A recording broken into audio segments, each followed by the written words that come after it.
शुरू करता हूँ अल्लाह ताला के नाम से जो बड़ा मेहरबान निहायत रहम वाला है। क्या तूने ना देखा कि तेरे रब ने हाथी वालों के साथ क्या किया? क्या उनके मुकर को बेकार नहीं कर दिया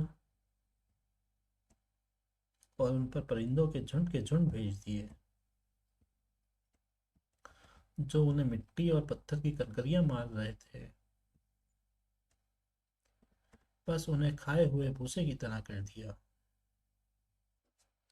शुरू करता हूँ अल्लाह ताला के नाम से जो बड़ा मेहरबान निहायत रहम वाला है।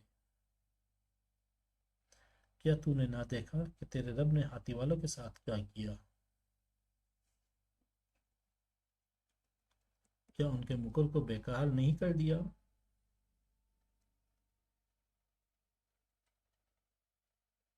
और उन पर परिंदों के झुंड भेज दिए